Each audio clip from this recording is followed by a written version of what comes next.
I haven't watched much Final Space, but from what I've seen of Final Space, like, yeah, Final Space might have more ambitious animated moments, but I think the designs are like pretty close to how that show designs stuff. And people love that show. So, I mean, really, that might be a weird suggestion, but this show hasn't taken itself as seriously as Final Space does. But if you were a Final Space fan and you were upset that that show got canceled and you want another show that's a comedy space adventure, really look into watching Star Trek Lower Decks. It will definitely probably surprise you. It may seem different, but it's definitely the same setting and sense of humor.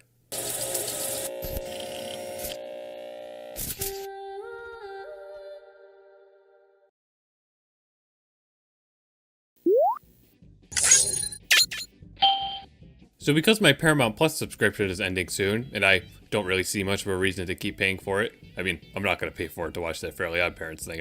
That's not worth it. I'm currently binging through the second season of Star Trek Lower Decks. And this is a show that I meant to talk about a year ago when the first season came out and I watched it.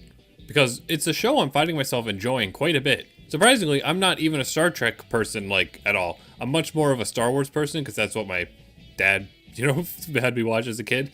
And Star Wars is just a little more exciting. I feel like Star Trek is so much to absorb. I would have to be in a really certain mood to want to go back and like watch all the Star Trek shows, but I could see myself doing that eventually. I've seen like a few episodes in a science class I took, or science fiction class I took. And I saw the J.J. Abrams movies, and those are awesome, but I know that those are very different from how the series typically is. But Lower Decks really doesn't require that much of a knowledge of it. For Lower Decks to be enjoyable, you pretty much just need to acknowledge every once in a while that, like, oh, okay, that thing they're talking about is, like, probably from the series. Like, but it never, like, leaves you hanging. Because everything you learn is from the context of the characters here. So, like, yeah, there's a bigger picture, but you can understand what's happening just based on how the characters react to certain appearances and stuff. It's not really that common. If anything, it's just most annoying when, like, you're missing out on a joke because you can't tell if it's a reference to a really weird old episode or, like, it's just them saying something super random. So I don't have a script for this, so I'm going to be a little all over the place. But based on what I just said, I just wanted to talk about, too, like, the humor is really... There's almost a humor to it when you don't know about the show. Because they will just talk about the weirdest, like, bizarre alien concepts ever. And you'll just be like, have to think, like... If I go in the Star Trek wiki, was there like actually an episode about that, or did they just make that up? Like it's a funny little game like that.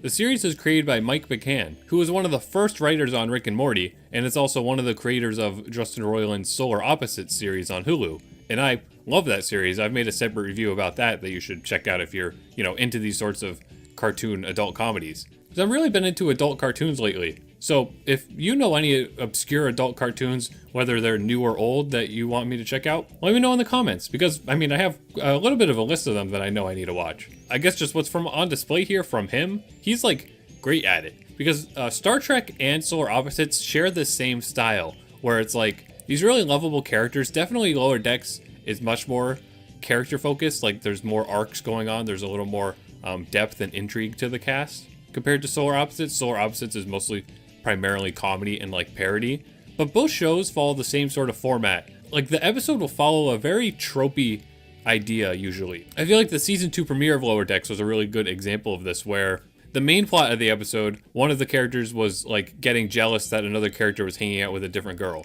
but didn't want to admit that they were jealous. Meanwhile, another group of characters go on to a planet, and one of the captains gets possessed by the powers of an ancient god and turns into a giant head and attacks a ship. So while he's attacking the ship and everybody's panicking on what to do about that, the story just focuses on this like petty romance plot. So in the background, you're seeing all sorts of alarms and explosions and rumblings, but it's not actually the focus of the episode. That's just like a background joke.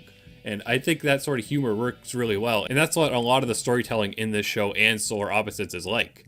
It'll create some weird science fiction, violent, absurd scenario, which in the Star Trek context is just made even funnier because a lot of this humor and stuff is actually just pulling from really weird stuff that the Star Trek's franchise has done. So it'll pull this crazy sci-fi action, but then sugarcoat it with a really typical sitcom scenario. It just makes for some really great comedy, and it's like, surprisingly pretty violent at times too. There'll be episodes where characters in the background are just dying horrible deaths and like nobody cares. There's an entire episode in season 2 where there's like the crux of the plot is that they're just confused on how this guy survived even though he clearly died earlier. And then they make up like a lore reason for why he's still alive. And then I started to look up like, what is that actual Star Trek lore? And apparently it isn't. So like they made up post-death Star Trek lore. Like they're allowed to do that in this weird comedy cartoon. I really love the cast of characters too, and the voice acting's really great. It's just such a funny concept for a show. Because even if this wasn't in the Star Trek universe, if this was some sort of parallel Star Trek universe that's like a parody of Star Trek that's, you know, it's not Star Trek, it's totally not Star Trek, it's like something else. The live action thing Seth MacFarlane made that I just remembered.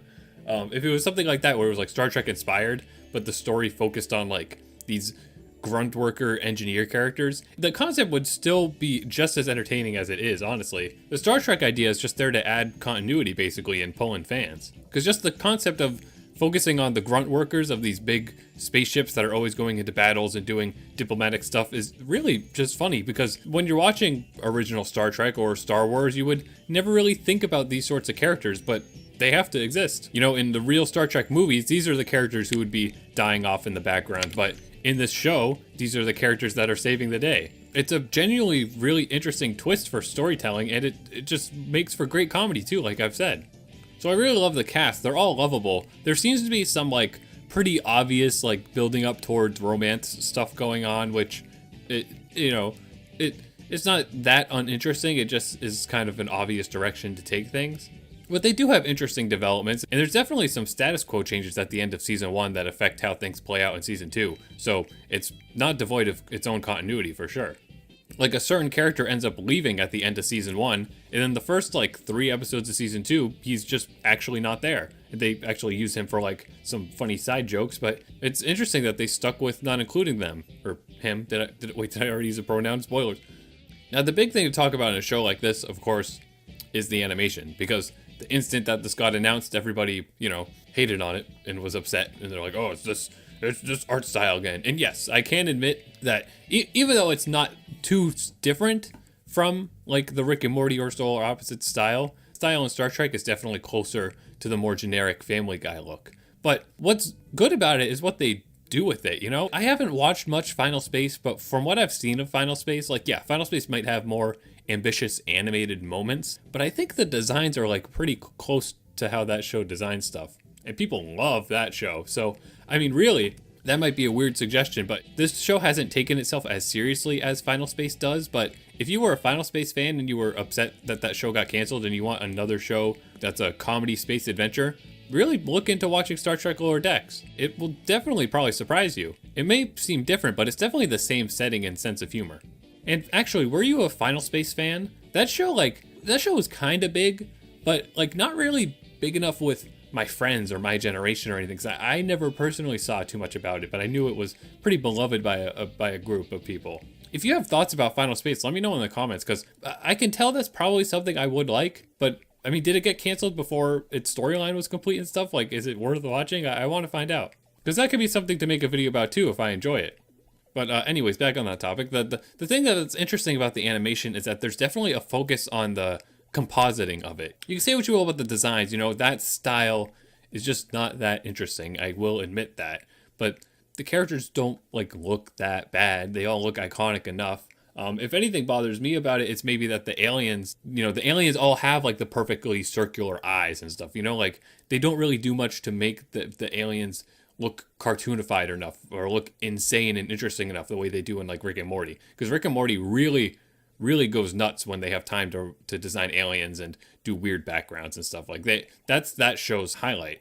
But here they kind of dim that down a bit because they try to make everything just kind of match the kind of generic style that's going on here. There's not too much of a diversity between the styles, aside from maybe the backgrounds often being impressive. But yeah, it's the compositing of the animation that makes it interesting, which by that I mean it's just the special effects. They'll run all this through After Effects or something after the animation is done, because there's a lot of nice lighting effects and screen rumbling effects and motion effects and stuff that just level it up a bit more. Again, something that I kind of feel like Final Space does a bit.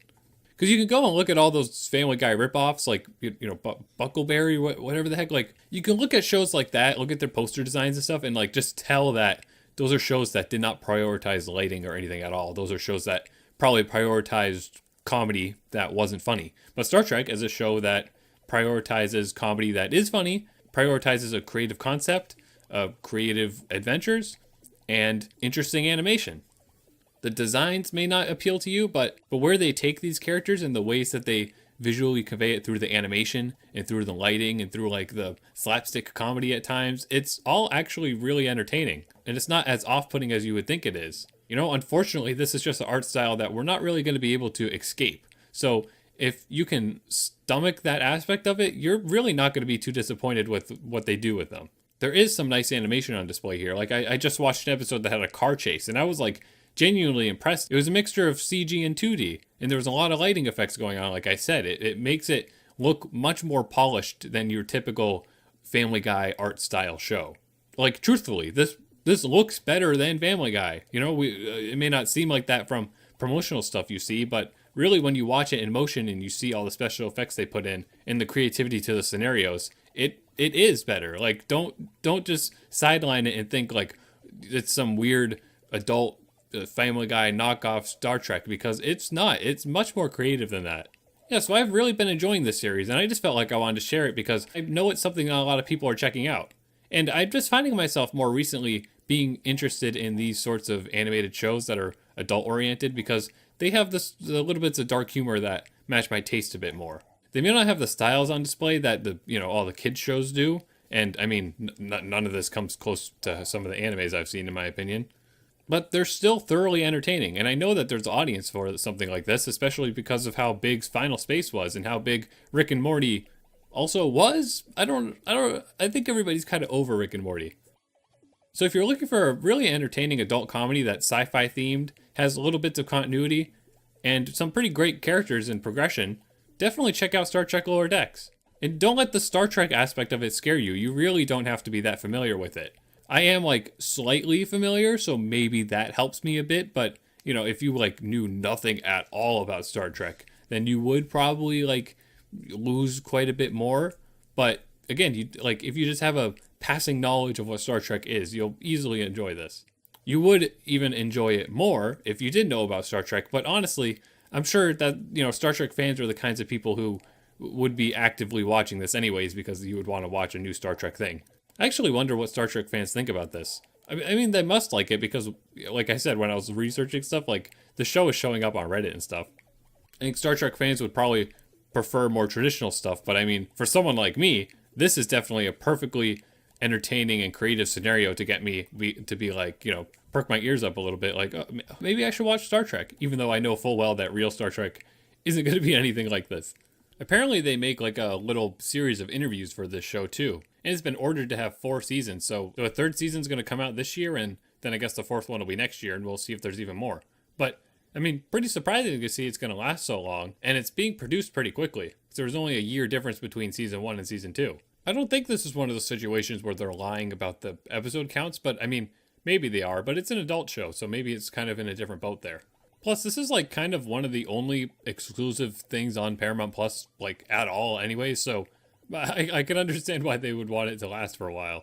I'm just curious to know where they'll take it, and I wonder if this sort of plot dynamic that they have, where it's, a sitcom mixed with a crazy scenario, will eventually get dry. We'll have to find out. So yeah, if you were a fan of Rick and Morty or Final Space, definitely check this series out. Also, check out Solar Opposites if you can. That's another great series by this same creator and Justin Roiland. Like I said, that leans more on parody and dark humor rather than the sorts of character progression and like creative sci-fi exploration that Lower Decks has, but it's still extremely entertaining and like totally crazy. Although surprisingly, both shows are like equally crazy. Solar Opposites just has an advantage that it's TVMA, so it gets a little more extreme than Lower Decks is allowed to. Although boy do I wish that Lower Decks was MA, just for the simple fact that they could uncensor the swears. Because, I'm 22 years old now. Watching a TV show where they censor the swears is just annoying. Like, just say it. I don't care. Like, who's gonna care? Also, this is unrelated. This is a totally different thing. I'm gonna make a different video about this as well. But I'm also watching Central Park on Apple TV, which just came back. That is a musical comedy series made by the creator of Bob's Burgers, and it is amazing. And all the music in it is amazing. And it's pretty family oriented too. It's not really that mature.